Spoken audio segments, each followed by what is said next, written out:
Welcome to this video log about Sardis as one of the 7 cities in Asia Minor from the Book of Revelation. Today we're leaving the ancient ruins at Thyatira en route to Sardis. This is the 4th of 7 cities in Asia that John wrote to in Revelation 3 verses 1 through 6. Sardis is about 38 miles from Thyatira, so it won't take us long, and along the way you can see some of the sights of cities, industry, and agriculture. Jan has seen it all and is getting a little shut-eye en route. She's missing the highway patrol staking out an intersection for speeders. Or is she?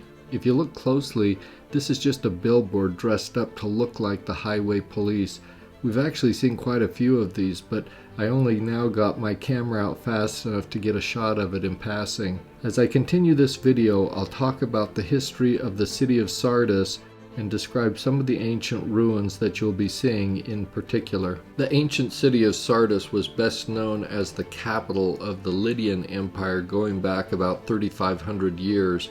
It's located on a natural route from the Aegean Sea to central Anatolia or Asia Minor. There's an abundance of fertile land from the Hermus or Gades River, and it also has abundant gold from the Pactolus stream. The riches of this locality made the Lydians, who are the natives of Sardis, wealthy and powerful. After the fall of the Lydian Empire, it became the capital of a Persian satrapy or governor of Lydia. Later, it was a major center of Hellenistic and Byzantine cultures. Sardis is now an active archaeological site located in the Izmir province in Turkey, near the town of modern Sart. The earliest occupation of Sardis began in the late Bronze Age, about 1400 BC and perhaps 1500 BC. It fluctuated between a wealthy city of international importance and modest hamlets. It mainly flourished in the 7th century AD and declined thereafter. The ancient city covered about 265 acres, including areas that we would call suburbs. It was protected by walls 90 feet thick in some places and at some times. The city included a terraced acropolis with white ashlar masonry. You can see some of the ruins of the acropolis from the valley floor only. The city had multi-room houses of fieldstone and mud brick construction. Most had roofs of clay and straw. The wealthy residents had roof tiles similar to public buildings. They often had identifiable courtyards and food preparation areas. Among the religious remains, they found modest altars, perhaps dedicated to the goddess Sibyl. There was also a possible sanctuary to Artemis found elsewhere in the site. The artisans seemed to specialize in glyptic art, which is the creation of artworks involving carvings, engravings, and sculpting mainly on small and hard surfaces such as gems, stones, or metals, including seals and jewelry. Sardis was destroyed by Cyrus the Great of Persia in 547 BC. The city's fortifications were burned in a massive fire that spread to the residential areas. Wooden structures and objects in buildings were reduced to charcoal, and the mud brick fortifications toppled over on adjacent structures. This actually prevented the looting of the area and made it easier to excavate this site. They found skeletons buried haphazardly among the debris, including Lydian soldiers who died violently. There were arrowheads and other weaponry in the debris all around the city, suggesting a major battle in the streets of the city. Household implements were mixed in with ordinary weapons of war, suggesting that the civilians attempted to defend themselves during the sack. After its destruction, Sardis was rebuilt as an important and prosperous city in the Persian Empire, but it was never again the capital of an independent state. During the Hellenistic period, Sardis was conquered by Alexander the Great in about 334 BC. The city surrendered without a fight, and Alexander restored the Lydian customs and laws. For 2 centuries, the city passed between and among the Hellenistic rulers. It took on a strong Greek character. The Greek language replaced the Lydian language in most inscriptions, and the buildings were constructed in the Greek architectural styles. Jews were settled at Sardis by the Hellenistic king Antiochus III, and they built the Sardis synagogue that we'll be looking at. This community among the Jews continued through much of late antiquity. The city of Sardis passed to the Romans in 129 BC after Attalus III died and the will contest was over that I've described in previous video logs. Sardis continued its prosperity and political importance in the province of Asia. Sardis had an early Christian community that is referred to in the book of Revelations. The Sardians were all about image rather than substance. Their trade and commerce continued to be sources of great wealth for them. After Constantinople became the capital of the Eastern Roman Empire, a new road system connected the provinces with the new capital. Sardis was separated from the great lines of communication and trade routes and lost its importance. The final phase of Sardis was during the Byzantine era from the 4th to the 7th centuries. Many of the prominent ruins you've been looking at date to this period. The city diminished in size after this. In 615 AD, Sardis was sacked and the damage to Sardis was never fully repaired.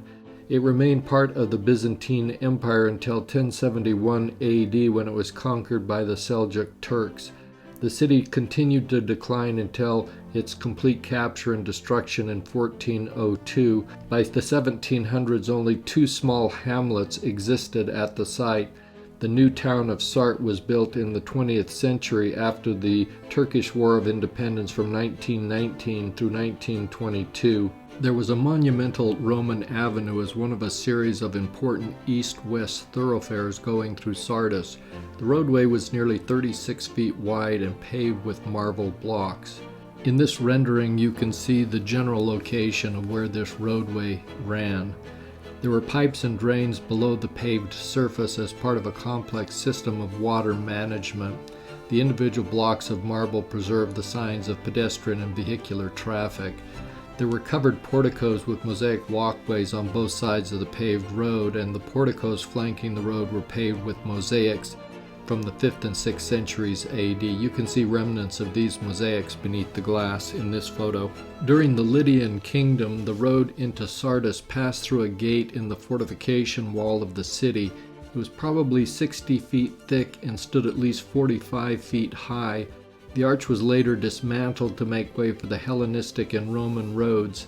The Lydian gate was much larger than the later Roman arch that was constructed. The large marble blocks strewn on the pavement are remnants of the Roman arch, probably built in the 1st or 2nd century AD. The Roman arch was 96 feet wide and about 70 feet high. In this image you can see a comparison of the Roman arch at Sardis compared to the arch of Titus in Rome at the same scale. The arch in Sardis collapsed in a great earthquake during the 7th century AD, leaving many blocks deeply embedded in the marble pavement where they fell.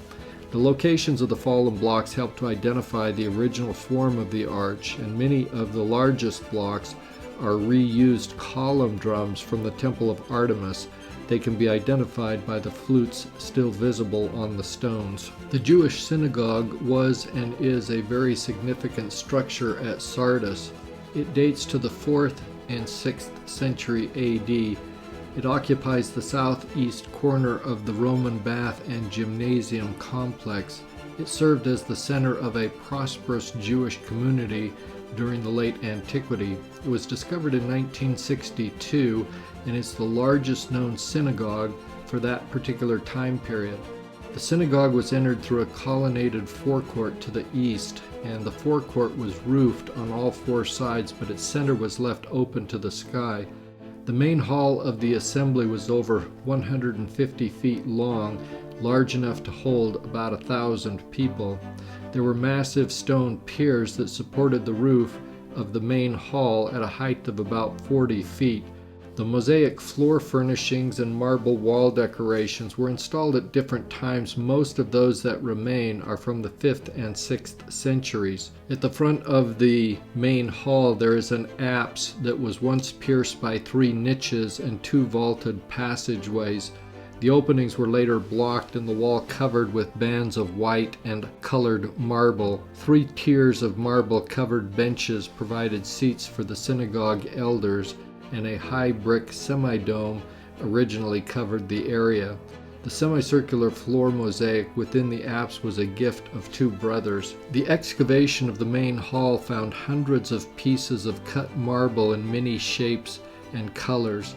These pieces were once mounted on the walls and panels of the marble inlay. The geometric patterns are similar to the patterns in the floor mosaic. The new inlay pieces that you see here are part of the restoration on the south wall. The wall decoration in the main hall was probably constructed from the late 4th to 6th centuries. The work took several generations to complete. The Torah scrolls on the day of worship were probably carried from the shrines at the east end of the hall and placed on the huge marble table near the apse. The table on the lions that stand guard are actually older than the synagogue itself. They were moved from their original location and set up here. The synagogue was abandoned along with much of the city in the early 7th century AD. Some of the final images that I will explain in this video log are part of the gymnasium and bathhouse complex. The gymnasium in ancient Greece functioned as a training facility for competitors in public games. It was also a place for socializing and engaging in intellectual pursuits. The name comes from the ancient Greek term gymnos, meaning naked or nude. Only adult male citizens were allowed to use the gymnasia. Athletes competed nude, a practice which was said to encourage aesthetic appreciation for the male body. They probably wouldn't even let me participate because you don't get any aesthetic appreciation out of this male body, I can assure you. But it was also to be a tribute to the gods. So the gymnasia and palaestrae, or wrestling schools, were under the protection and patronage of the gods known as Heracles, Hermes, and in Athens, Theseus. In these photographs, you can see a large field where athletic activities and competitions occurred, as well as ceremonies in the large two-story structure that you see in some of the images. The gymnasium and bathhouse were closely connected both physically and socially. Bathing was part of an important Roman social tradition which spread throughout the Roman Empire. That tradition emphasized the benefits of leisure and combined the pleasure of bathing in tepid, warm, and cold water with conversation, exercise, and intellectual pursuits. The complex at Sardis is one of at least two monumental bath buildings in the city, and this one covers almost 250,000 square feet. It was a fairly standardized type of imperial bath known in other cities of Asia Minor such as Ephesus and throughout the Roman Empire. The rooms and halls are symmetrically arranged with pools of hot and cold water. The caldarium and frigidarium are located on the central axis. The eastern half of the complex was an open court, the palaestria, that provided space for exercise and ceremonies as I've described. The western half was the bath unit, composed of many large halls covered by vaults.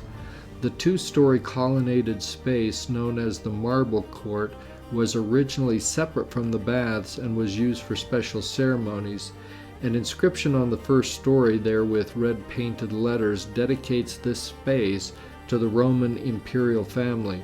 The complex was probably completed in the late 2nd or 3rd century AD. The bath fell into ruin in the 7th century AD, along with many of the other structures that I've already described. Before we leave this video log, we need to talk about a renovation in many cities during late antiquity that included the construction of public latrines. Here in Sardis, they're located at the southwest corner of the bath gymnasium complex. The doorways opening to the north and east suggest they were to serve users of the bath, as well as people walking along the marble avenue that I described earlier. That concludes my discussion and description of the buildings of the ancient city of Sardis and the history of this city. I hope you enjoyed and invite you to continue watching a few more photographs as I finish up with this video log. We'll see you next time in the city of Philadelphia.